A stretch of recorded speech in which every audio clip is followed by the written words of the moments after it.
338페이지 라본 해보겠습니다. 교리가 이끄는 삶 338페이지입니다.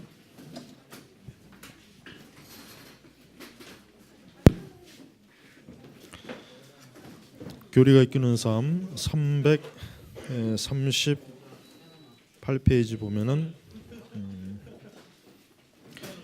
그 라본에 보면은 교회는 이제 불러냄을 받은 자들, 그게 이제 에클레시아의 그 뜻이죠. 그러니까 하나님께로부터 구원으로 건짐을 받은 자들, 뭐 불러냄을 받은 자들, 뭐 이렇게 얘기할 수 있습니다. 그러므로 이제 죄와 어두움 가운데 하나님을 택하심을 입은 자들을 이끌어내는 것이 교회의 사명이며, 이런 사명을 좀 더 구체적으로 선교 또는 전도라고 합니다. 그래서 우리가 타 민족, 타 문화권에 있는 영혼들을 주께로 이끌어내는 일을 선교라고 하죠. 선교, 선교라고 하는데, 지금 이제 이 선교에 대한 그 신학적 정의가 이 전통적인 선교관에 지금 변화가 있습니다. 전통적인 교회 선교관은 교회가 할 일은 하나님의 소유된 백성을 어두운 데서 불러내어 그의 귀한 빛에 들어가게 하는 것으로, 그러니까 복잡하게 얘기할 거 없이 하여튼 구원으로, 천국으로 이렇게 이제 불러내는 게 이제 선교인데, 이제 포스트 모던 교회 선교관을 좀 봐야 돼요. 이게 지금 이머전트의 이제 선교관이에요. 이머전트도 그렇고 WCC의 그 종교 다운주의적 선교관도 그렇고 다 지금 여기에 속합니다. 교회가 할 일은 하나님의 소유된 백성이 어두운 문화 가운데로 들어가 하나님을 나라를 가져다 주는 것이다. 교회는 이와 같이 관련된 모든 일을 미셔널이라여 불러내는 일이 아니라 세상 속으로 들어가서 변화시키며 더불어 사는 존재다. 여러분, 이거를 참 지금 아주 잘 눈여겨 봐야 됩니다.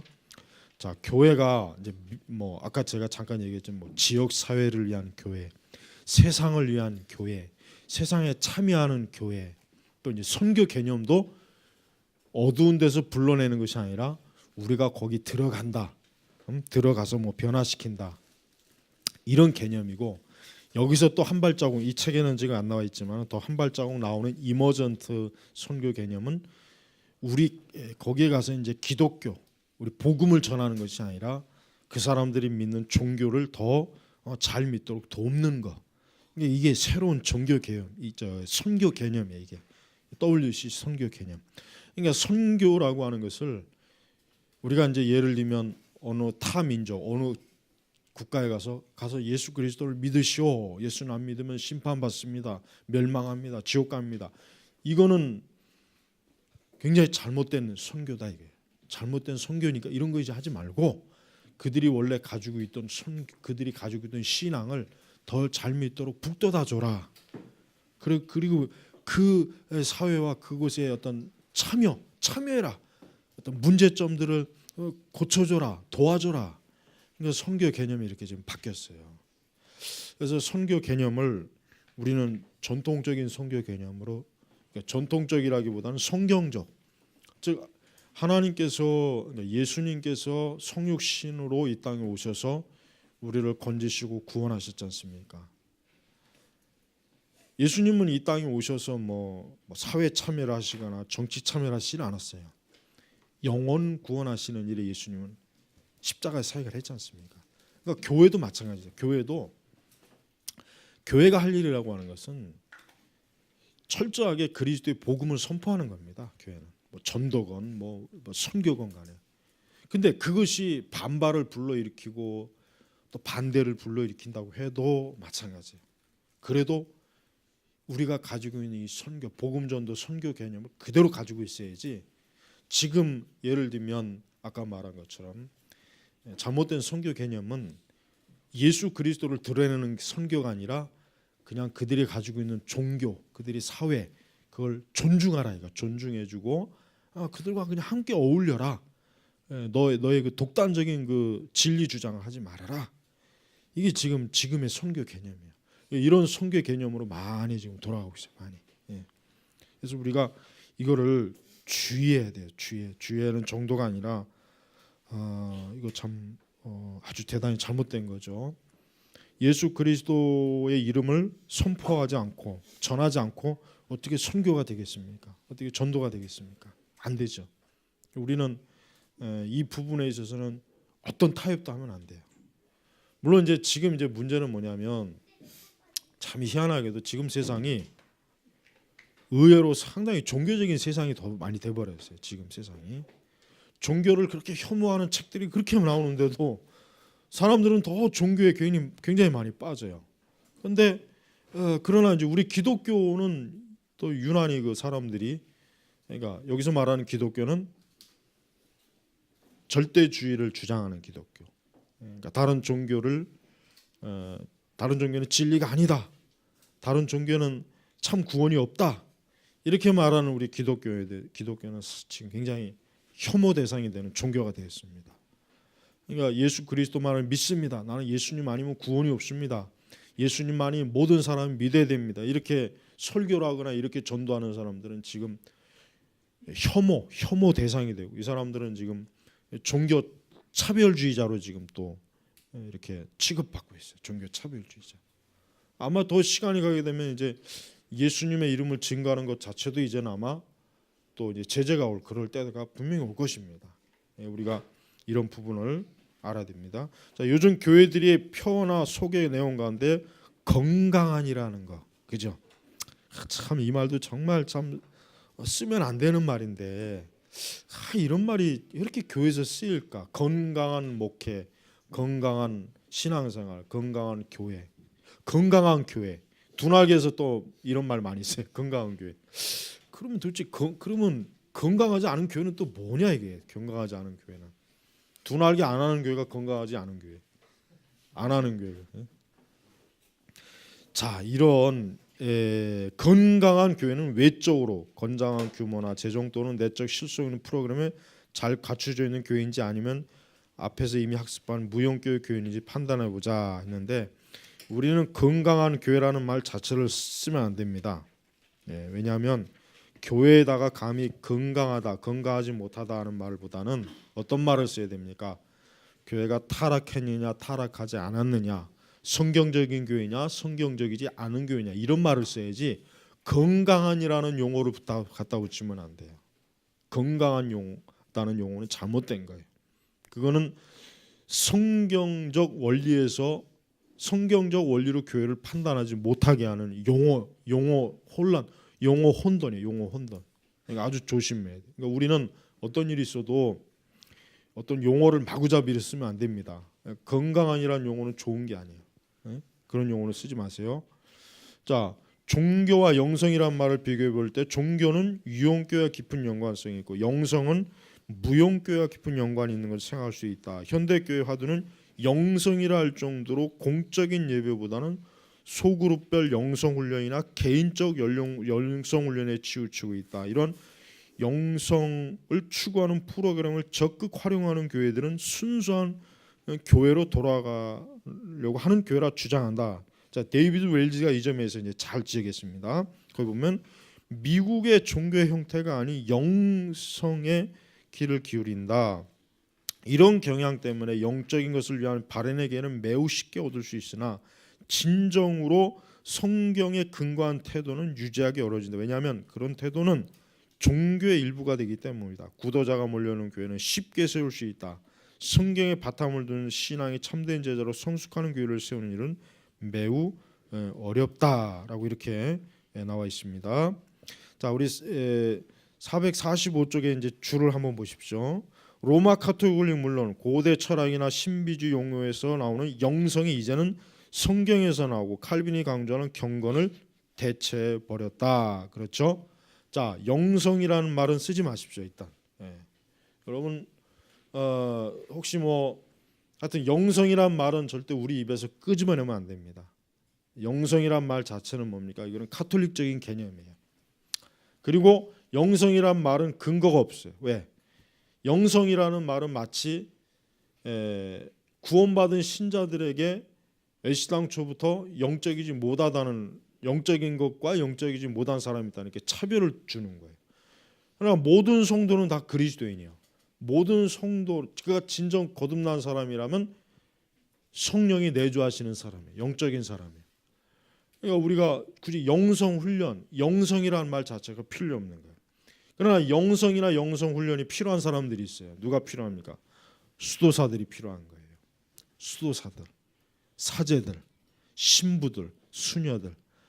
그러니까 마치 자기 자신이 특별히 더 영적으로 우월하거나 뛰어나거나 또 특별히 영적 훈련을 더 쌓아야 된다는 어떤 그 교만한 우월감 의식, 그거는 성경에 어디에서도 발견할 수 없는 것입니다. 예수님은이나 사도들은 영성 훈련을 시킨 적이 없어요. 그렇죠? 예수님이나 사도들은 영성 훈련을 시킨 적이 없습니다. 예수님이나 사도들은 시장 바닥에서 사람들과 함께 거기서 말씀을 가르치고 기도하고 예배를 드린 분이에요. 따로 별도의 구역을 정해놓고 자기들끼리 모아놓고 별짓 헛짓거리 하지 않았단 말이에요. 그러니까 우리 교회도 마찬가지예요. 교회도 영성 훈련이라는 그 과정을 지금 만들어서 많이 써요. 막 여기저기 막 이런 짜깁기 깨서 많이 쓰고 그러는데 그거는 우리 구원받은 그리스도인하고 전혀 해당이 안 되는 거예요. 상관이 없어요. 그걸 굳이 할 이유도 없어요. 우리는 그리스도 예수 안에서 하나님 말씀을 믿고 그 말씀을 알고 배우면서 우리는 하나님을 섬기는 거예요. 우리의 삶 속에서. 그게 우리의 진정한 영적인 모습이 온전한 어떤 특별한 영적 훈련 코스를 만들어서 영성 훈련을 해야 된다는 사람들은 대단히 그건 잘못된 사람이에요. 그러니까 여러분이 분별을 해야 됩니다. 영성이란 말을 쓰는 사람들은 좀 상태가 안 좋은 사람이구나 이렇게 봐야 돼요. 그 사람들은 자기 스스로가 한번 따지고 들어야 돼요. 나는 만약에 영성이, 야, 너 영성이란 말 그거 어디서 나온지 아냐? 너 그 말 뭔 말인지는 알고 쓰느냐 물어봐야 돼요. 100% 모릅니다. 그냥 주워 들은 거예요. 다 주워 들은 거예요. 주워 들은 거. 자기가 확실히 알지 못하는 개념은 말하면 안 돼요. 자기가 확실하게 알지 못하는 개념이나 용어는 쓰면 안 돼요. 자기가 확실히 알고 용어로 써야지. 그러니까 영성은 잘못된. 자, 미국 교회도 마찬가지, 우리나라 교회도 그렇습니다. 이 영성이라고 하는 것이 마치 뭔가 이전에는 없었던 새로운 무슨 영적 어떤 감화, 영적 능력, 어떤 영적인 뭔가 실체를 줄 거라고 생각을 하는데 천만에요. 절대 아무것도 주는 게 없어요. 오히려 우리가 그리스도로 향하게 하는 믿음을 믿음에서 돌아서게 합니다. 자기 자신에게 우리 자신을 그리스도에게 향해야 될 우리 믿음의 눈을 영성 훈련을 많이 하게 되면 자기 자신으로 돌려버려. 자기 자신. 그래서 안 되는 거예요. 우리는 철저하게 그리스도의 십자가로 눈을 돌리는 신앙생활을 해야지 자기 자신에게 눈을 돌리는 신앙생활은 지극히 나쁜 거란 말이에요. 그건 위험해요. 그 경계해야 되는 거예요. 자, 그래서 지금 웰즈가 말하는 건 이런 뜻이에요. 교회들이 뭐 영성 운동한다, 뭐 한다 이런 거는 잘하는데 그러나 실제로 성경적 신앙을 가지고 있는 그런 교회, 그런 신앙생활은 과연 되고 있느냐? 지금 웰즈는 그걸 지금 말하는 거란 말이에요. 그 교회들마다 다양한 영성 훈련 기법을 가지고 막 하는데 그러나 그들이 진짜 그리스도인으로서 성경적 신앙을 가지고 하나님을 믿는 사람인지는 모르겠다. 그건 회의적이다. 지금 웰즈는 이제 그걸 지금 지적하고 있는 것입니다.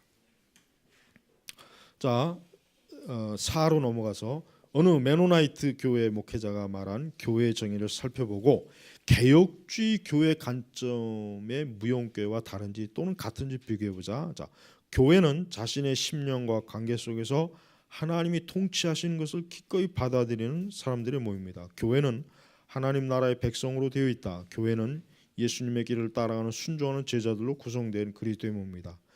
또는 교회를 신자들의 공동체라고 할 수 있으며 이는 하나님의 백성의 집합적인 모임입니다. 교회는 건물도 아니고 예배당도 아니며 프로그램도 아니다. 하나님 나라의 가치를 가지고 살아가는 사람들의 가시적 공동체이다. 이게 지금 메노나이트 교회 목회자가 말한 이 교회의 정의는 사실 잘한 거예요. 잘한 거예요. 근데 메노나이트는 이렇게 교회에 대한 정의는 하고 있지만 실제로 저들이 진정한 자신들의 가시적인 교회에서는 조금 많이 좀 이탈돼 있어요. 자, 447의 그 메노나이트 교회 그 메노나이트 교회는 줄을 보십시오. 개혁주의 침례교와는 다른 극단적 제세례파로 침례교처럼 교회와 국가 분리를 주장하지만 평화주의, 양심적 병역 거부, 검소한 생활을 엄격히 유지하는 것이 특징이다. 이게 메노나이트 교회의 특징입니다. 자, 448 한번 보겠습니다. 개혁주의 무용교회가는 역사를 초월해서 과거, 현재, 미래 유형교회 틀 속에 존재하는 선택받은 하나님의 백성이라는 불가시적 공동체를 말한다. 현재 존재하는 유형교회와 조직과 정치와 직분 시스템을 무너뜨리고 지나치게 일시적이고 잠정적인 신약교회 단면을 지향하는 것은 기독교 역사와 전통을 부인할 수 있는 위험이 따르고, 한편으로는 하나님의 무형교회가 아니라 사람이 만들어간 인본주의 공동체가 될 수 있음을 알 수 있다. 자, 메노나이트 목사가 말한 교회 정의와 개혁주의 무형교회 교회 정의가 서로 일치되는 것도 있고 차이점도 있습니다. 우선 개혁교회 교회관은 전 교회, 과거, 현재, 미래 통틀어 하나님께 부름받은, 구원으로 부름받은 하나님의 백성들의 그 어떤 가시적 공동체, 그걸 얘기하지만 메노나이트는 그거를 얘기하지는 않죠. 메노나이트는 상당히 좀 이상주의적인 데 가까워요. 이상주의적인 면이 굉장히 가깝단 말이에요, 사실은. 그리고 이제 특별히 메노나이트의 공동체는 특징은 교회를 신자들의 공동체라고 하는 거예요. 이 공동체 개념. 우리나라 교회가 그러니까 수년 전부터 교회에 대한 그 교회론 정의 중에 공동체 개념을 많이 말하는 교회들이 늘어났어요. 공동체. 근데 이 공동체 개념은 사실 우리 개혁교회는 없는 거거든요. 원래는 원칙상 없는 건데, 이 공동체라고 하는 거 마치 그러니까 한 교회, 한 무리, 한 식구 이런 걸 강조하는 거예요. 이런 걸 강조하는데 개혁교회는 공동체를 강조하지는 않습니다. 개혁교회 교회관에서는 공동체는 그렇게 강조를 하지 않습니다. 다만 이제 개혁교회는 좀 더 개혁교회는 조직적이고 좀 더 형태를 갖춘, 형식을 갖추면, 그러면서도 하나님의 진리를 통한 믿음 생활을 하는 구원받은 무리, 이거를 좀 강조해요. 그러나 메노나이트도 마찬가지고 재침략이나 제세례파 이런 사람들은 그거를 굉장히 좀 뭐랄까 좀 세속적이다, 이런 식으로 저들은 좀 평가를 하더라고요. 그러다 보니까 공동체를 강조하는 거, 공동체. 근데 공동체를 강조하는 게 뭐 나쁘다고는 할 수 없지만, 그러나 공동체라고 하는 것을 너무 지나치게 되면 이 세상과 어떤 극단적 분리주의적인 형태밖에 안 돼요. 그러니까 메노나이트도 그렇고 제세례파 이런들 무리들을 보면은 굉장히 어때요? 독자적인, 아주 세상과는 철저하게 막 거리를 두는 이런 공동체 개념으로 교회를 많이 봐요. 그러다 보니까 그 사람들은 개신교이기는 한데 꼭 수도원적인, 수도사적인 그런 신앙 형태를 또 강조한단 말이에요. 그래서 그거는 조금 우리 개혁주에서는 좀 받아들이기 좀 어려운 그런 것입니다.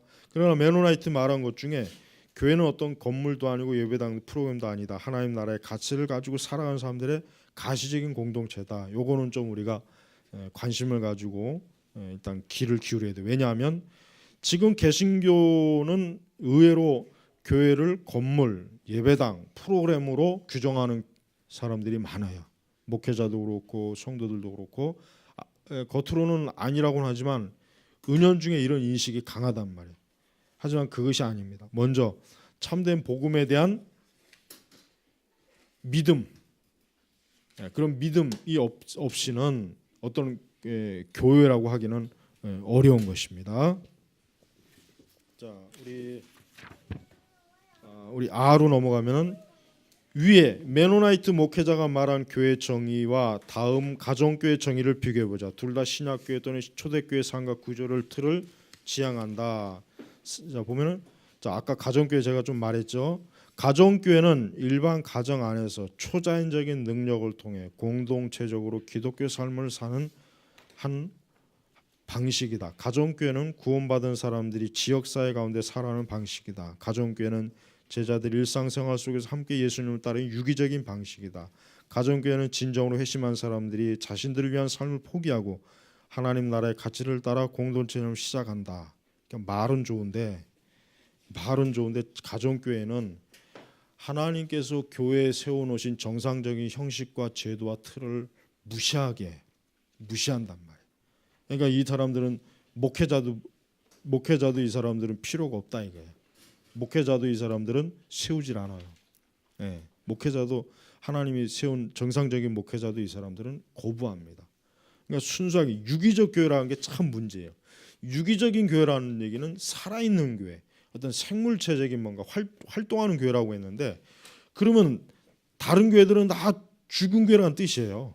이렇게 제도와 형식을 가지고 예배 틀을 가지고 교회에서 모여서 이거는 다 그럼 죽은 교회냐 이거. 이걸 죽은 교회로 치는 거예요. 자기들만 진짜 살아서 움직이는 교회다. 초대교회다. 초대교회 형식을 그 중심을 가진 교회들이다. 근데 그들이 주장하는 많은 내용들은 뭡니까? 실제로는 그렇지가 않아요. 그들은 자기들의 교회가 예수님께서 말씀하신 그 중요한 교회 요소들을 많이 빼먹고 있는 줄 그들은 모르고 있어요. 그러니까 우리 가정교회를 주장하는 것들을 굉장히 주의해야 돼, 조심해야 돼. 물론 일부 좋은 걸 받아들일 수는 있지만, 그러나 그들이 말한 유기적인 교회라고 하는 것은 잘못된 거예요. 결코 그렇지가 않습니다. 자, 또 우리 451 한번 줄을 보겠습니다. 신학교회가 핍박과 박해 때문에 회당이 아닌 가정에서 예배를 드리고 무덤이나 동굴과 같은 곳에서 모이는 것은 이상적인 교회 형태가 아닌 일시적인 모습이다. 그렇죠? 일시적이죠. 이는 중국의 지하교회 역시 북한의 지하교회 역시 같은 맥락으로 이해하도록 하는 관점이 근거가 된다. 그리고 한국의 개척교회들 역시 대부분의 특정 가정이나 소규모 임대상가에서 가족처럼 시작한다. 그러나 형태면에서는 여전히 가정교회는 셀교회, 가정교회나 셀교회는 교회라기보다는 뭡니까? 조지 바나의 견해처럼 초교회 신앙 운동, 즉 기존의 전통적 교회를 틀을 벗어나거나 제거하는 초월적 운동이다. 조지 바나가 헛소리 많이 하는데 이런 말은 또 잘해야 돼요. 맞습니다. 초교회 신앙 운동, 어떤 교파 무시하고 그다음에 어떤 틀 무시하고 형식 무시하고 다 무시하자. 순수한 영적인 공동체로 우리가 한 가족이 되자. 굉장히 이상적이죠. 천만에요. 이거는 초대교회에서 말하는 교회가 절대 아니에요. 초대교회는 엄격하게 바울이 뭐라 했어요? 한 지역에 가르치는 장로와 치리하는 장로와 그다음에 집사를 세우라 그랬어요. 그래야 됩니다. 그다음에 교회는 철저하게 뭡니까? 하나님의 말씀으로 잘 운영되고 조직이 돼야 돼요. 그게 진짜 유기적인 교회예요. 이 사람들이 말한 이런 가정교회 형태, 이런 어떤 공동체적인 가정의 형태의 교회는 결국 온전한 교회는 될 수, 잠깐 임시적인 교회 형태밖에 될 수는 없는 거예요. 자, 여러분, 근데 우리가 이제 알아야 될 게 있습니다. 아까 제가 이제 설교 시간에 잠깐 얘기했지만은 사람들의 마음속에 상당히 어떤 조직된 형식된 교회를 싫어하는 마음이 있어요. 그러나 그건 잘못된 거예요. 왜? 하나님께서 교회를 이 땅에 세우실 때 조직되고 형식된 내용을 가진 교회를 예수님이 세우셨어요. 그러니까 예수님의 교회를 부인하는 것밖에 안 되는 거예요. 우리는 하나님의 교회가 진리로 개혁되어지고 새로워지는 것을 추구하는 건 좋지만, 그러나 예수님이 원래 계획하시고 설계해 놓은 교회를 파괴시키는 것은 안 돼요. 그건 안 돼요. 그러나 이 가정교회들은 그걸 파괴시키면서 자기들이 마치 유기적인 교회라고 그렇게 스스로 주장하는 것입니다. 큰 오류가 되는 거죠. 그래서 우리가 하나님의 교회가 살아있다고 하는 것은 종교개혁자들의 말대로 올바른 복음의 말씀, 바른 성례, 올바른 치리, 이것이 잘 이루어지는 교회는 그게 하나님의 교회예요. 근데 지나친 이상주의적인 교회를 꿈꾸다가 오히려 교회가 이상해지는 역사들이 더 많이 있는 것입니다. 그러니까 우리가 이 부분에서 여러분들이 앞으로 잘 구분해서 여러분들 주변에서 혹시라도 그런 건데 빠져 있는 사람들을 잘 좀 이해시킨다면 그들도 또 혹시 그런 곁길로 가다가 올바른 방향으로 돌아갈 수가 있을 겁니다. 그러나 한 가지 또 주의할 것은 교회가 확실히 배도하고 배교하는 것은 눈여겨봐야 돼요. 그거는 우리가 좀 경계를 해야 되는 것입니다. 그걸 잘 경계하면서 하나님께서 세우신 교회를 잘 세우고 지킨다면 그게 가장 이 땅에서는 이상적인 거예요. 우리가 마치 천국에 있는 교회를 이 땅에다 꿈꾸면 안 됩니다. 그럼 불완전해. 아니, 이 땅이 자체가 불완전이기 때문에 우리 자체도 여러분이 이런 면에서 교회를 바로 보시기 바랍니다. 자, 기도하겠습니다.